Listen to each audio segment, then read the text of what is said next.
Hey guys, thank you for clicking onto this video. Boy, I got something I want to talk about today, man. And please share this video, And I try to read as many comments as possible and reply to most of them. Okay? So today I want to talk about sports and athleticism. Okay? I think if you ask a lot of people, most of the people will say, "Hey, black people are very athletic." But then I've asked myself a question. Are they really athletic? Are they better athletes than all the other groups? And here's why I say that. Because when we say athletes, we have to group all the sport, all the games, everything that's involved in sport, you have to group that together. There's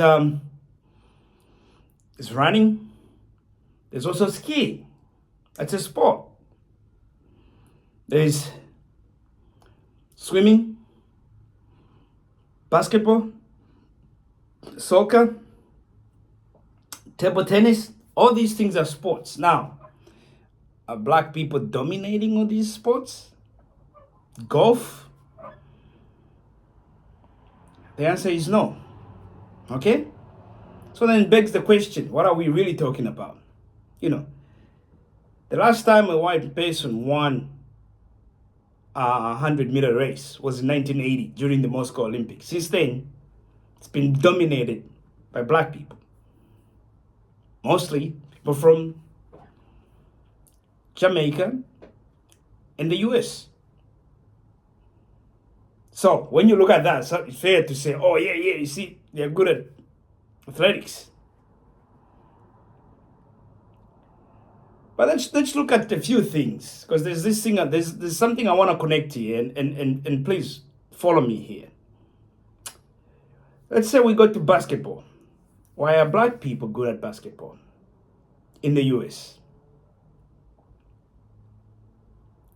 I've never seen an African team win world champion basketball.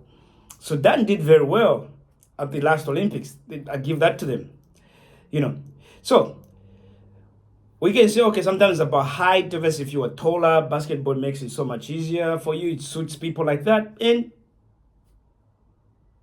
I agree.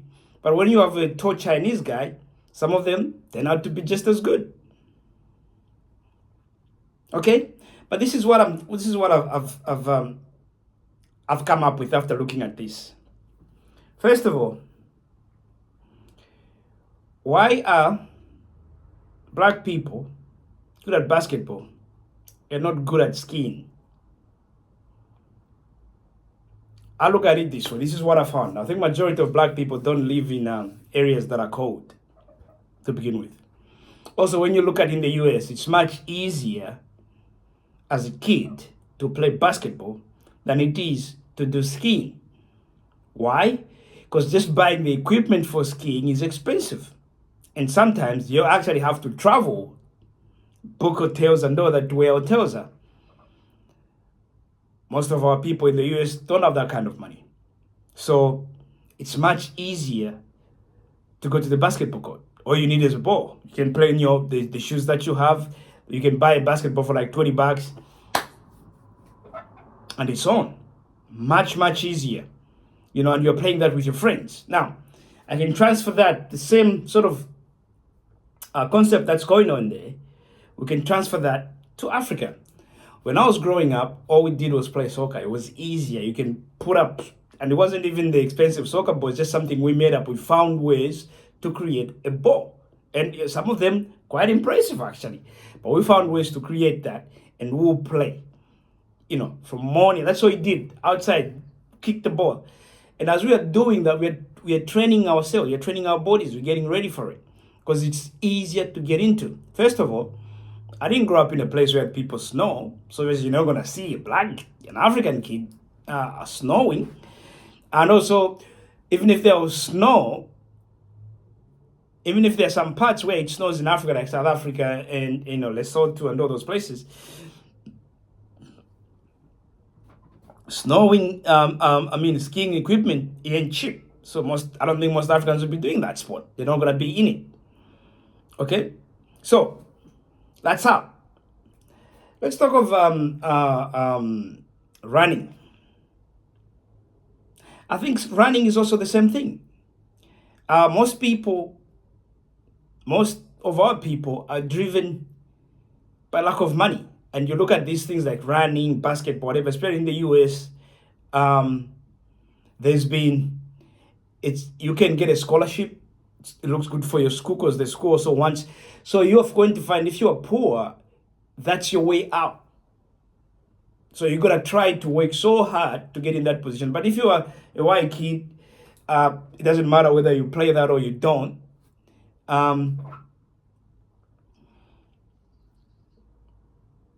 Your parents maybe still might have money to pay for your school fees. But if you know that's your way out, it's a different story. So you work harder. So when everyone is sleeping, you're waking because you know that this is your only way out. And if you look at in Jamaica, because most people in Jamaica are not different from the people in St. Lucia and Barbados and whatever. Most of them from West Africa, mixed up with a bit of Chinese, a bit of Indian and all that stuff. But a big chunk of that population were from West Africa. But how come the Jamaicans seems to be doing so well?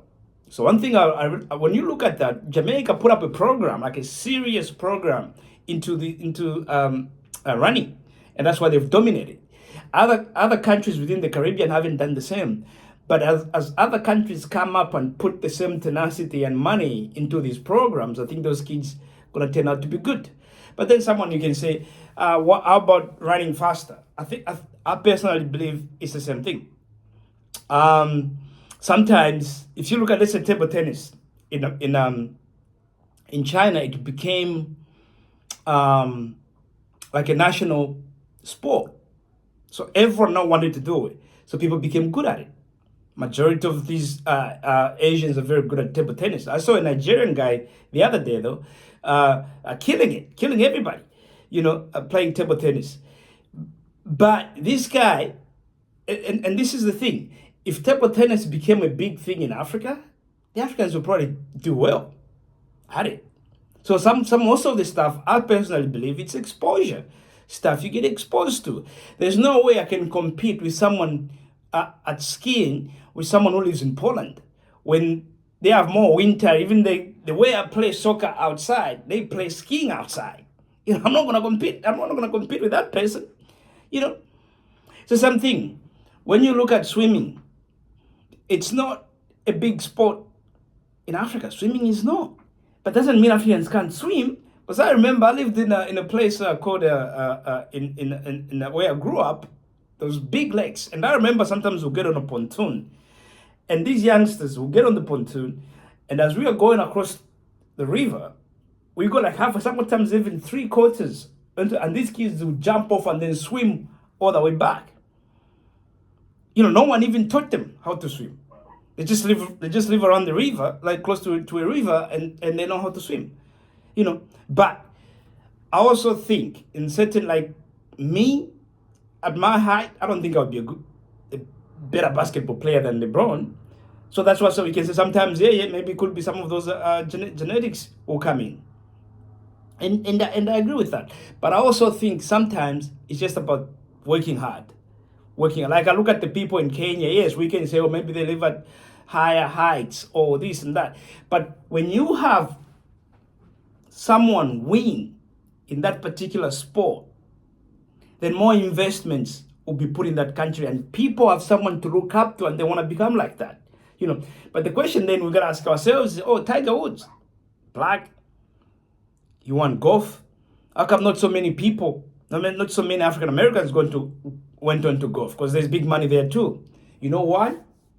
Because it costs money. It costs money. It's something with tennis. Tennis, you need to have a little bit of money. Just to get a tennis coach, you need to have a little bit of money. So big up to Serena Williams' dad. He did one hell of a job. So something, Lewis Hamilton, you need to have a little bit of money. So I say big up to Lewis Hamilton. They went through a lot. Not many people would want to go through that. So that's why you're not gonna see like a lot of black kids becoming Formula One drivers because it costs a lot of money. But it doesn't mean they can't drive it. I think Lewis Hamilton has proven it. I even looked up once, there was a kid who was like the number one motorbike racing kid. It was a black kid. But you haven't seen a lot of people, a lot of black kids going into there because also that requires a bit of money to get in.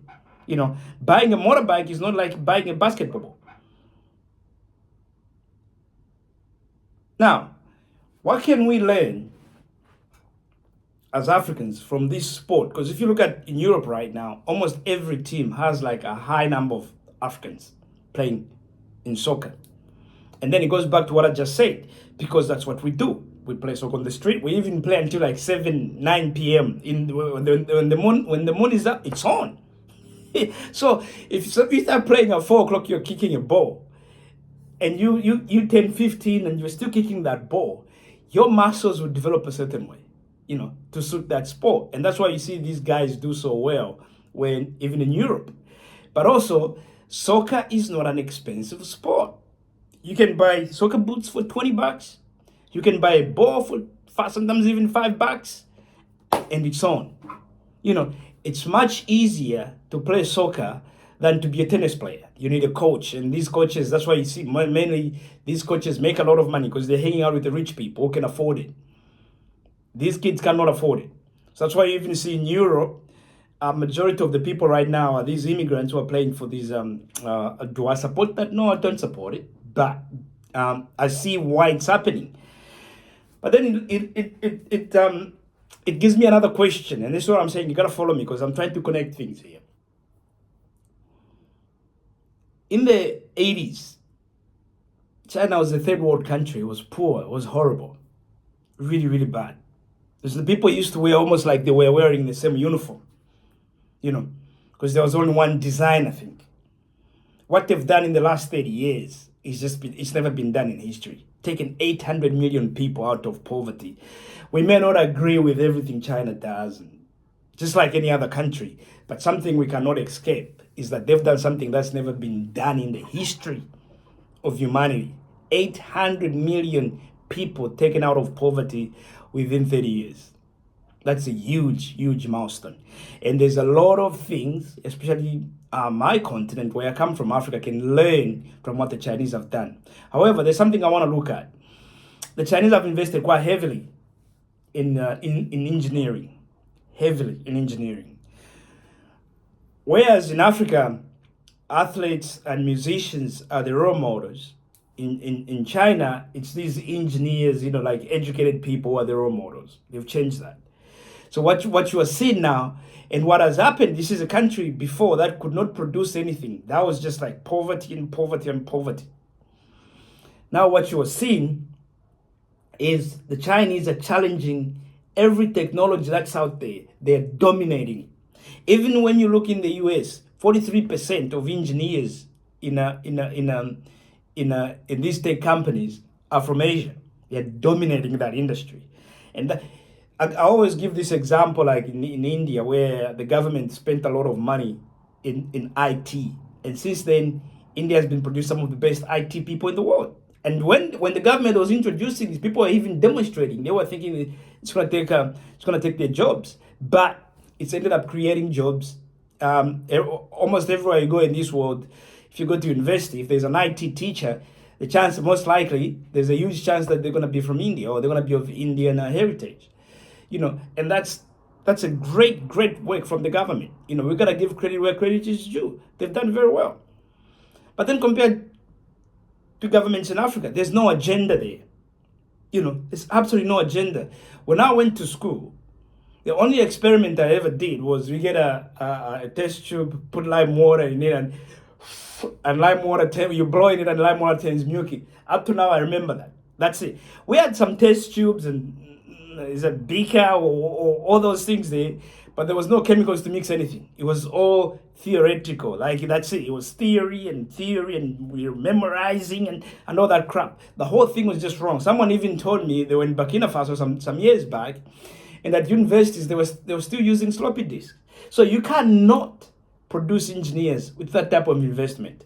Most governments in Africa don't invest in education. They invest in the house of the president.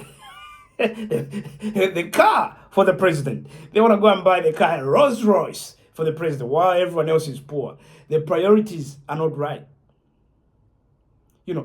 And one of the greatest things that happens is exposure. As you start having more people in your country doing amazing things, like right now, soccer and musicians are the role models in most African countries. So you're going to see more soccer, and also it's easier to be a soccer player. It's easier to sing if you're in Africa. It's much, much easier to sing. So you're going to see most people are going to become that. But if the government shifted that and invested more in education, like proper education, where it's technological, you're going to see a lot of black people start doing well in this industry. And it has like this cascading sort of effect, where as now kids have these role models from their country, people who look like them doing well in a particular industry, you're going to see more people. And if the government is put up the resources, where, because this is what they do in China, it doesn't matter, because we still have to remember there's a lot of poor people in China, a lot. 800 million people might be doing okay. Remember, the minimum wage, not the minimum wage, the medium wage in China is about $12,000 a year. Right? There's still a lot of people who are poor. Maybe 400 million people are poor. That's almost, we can say that's close to that's over 40% of Africans. So it's fair to even say there's more poor people in China than there is in Africa. But this is what the government does. They've invested heavily in education, in universities. And it doesn't matter where you were born or where you live. Your parents could be the poorest people, but if you do well at in the exams, the government actually sponsors you. Same thing. I look at Monish Pabrai program in India. He does the same thing. He actually even sponsors the family, like he helps out the whole family, because you can't just have a kid going to school, but when they go home, there's no food. That's not gonna help them, because you need food. You need to be in a happy place. So they even end up helping the whole family. If they have to move the whole family. They find the dad something to do, or even just pay the family, like put them on some sort of welfare, so that the kid is fed and the kid has his family around, because he still needs the discipline of the father and the love of the mother. You still need that, and they try to cater that. And the Chinese people the Chinese government is doing that, helping out everybody and making sure that there's no garbage. There's no garbage in media where criminals and thugs. And this is why I have a problem. Like you look at South Africa, when you look into Netflix, most of the shows from South Africa are like involves thugs and drug dealing, and I'm like, why? And this is the sort of brainwashing we don't realize that it's been done deliberately. Because as kids see that, as more kids in South Africa see that, they start using those people as role models. There's no way a thug, a thief will be a role model to anybody, will be a good role model. Nah, a thug, anyone selling drugs should be in jail. That's it. There shouldn't be a movie, and I know we like stuff like that. We can say, oh, The Godfather and blah, blah, blah, blah. We are at two different levels. In the future, when our people are educated, when they can separate fiction from reality, then we can start doing that. We are not there yet. Right now, most people are in poverty, and if they see, and there's no programs that most of these governments in Africa have put up to help young people, they haven't. So the kids are more likely to look at that and want to emulate those people. That's why South Africa, they can't fix crime. How can you not fix crime? I don't get it. It's not complicated. Bring up discipline. If it means you gotta build more prisons, don't worry about. Okay, I don't want to go too deep into that. Maybe that's a video for another day. But you can see how sport can teach us something about how we can change our people's mindset And now we can have cars made out of Africa, from Africa. All different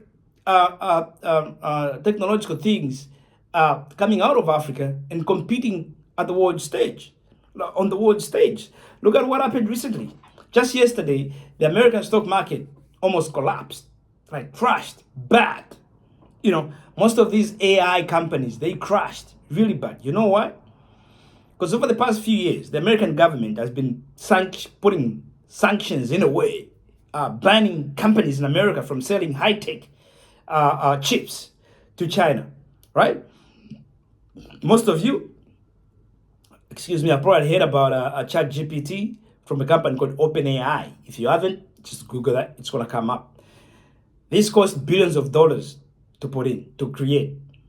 However, the Chinese there's a group of Chinese men just created something. It cost them less than $6 million, and they've created something called DeepSeek, and it's just as good as ChatGPT.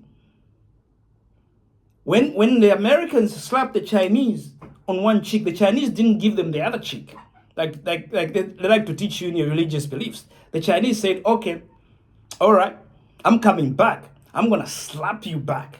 And when I slap you, it's going to hit real bad. And that's what happened yesterday. $1 trillion wiped out of the stock market because of this company, DeepSeek. And that's the attitude, that's the mindset we should have. But we can only have that when the population of the African people has access to the information and the image, not thugs and criminals. The image that propels the people's mindset and the country. We can't have like, oh, you want to design a road, you got to go and bring in a Chinese company. Design a road. Let's have our own engineers design the road. Design a bridge. Oh, you got to bring in Chinese company. Let's have our own engineers. They might not even come. Let's say if it's in Zambia, it might not come from Zambia, but let's get the engineers from Tanzania if they do. You can't have the whole continent not have companies run by local people that can design things. That's absurd. That doesn't make sense at all. So, the way we've looked at sport, we know what attributes to success and what makes people good at something. We need to look at that and use it to now flip the coin and let the people have role models in agriculture and have access, cheap access to things that can make them better, or agripreneurs, become agripreneurs, become engineers, become better technicians, and just change the mindset of the people. If we can have Serena Williams and her sister dominate tennis just because their father was determined to expose his kids to that sport, we can have Africans dominate in technology if governments can actually put up the resources and access to what they need, to the tools they need to become that. Strongly believe that. Just want to say thank you, guys. Thank you for watching, and let me know what you think. Goodbye.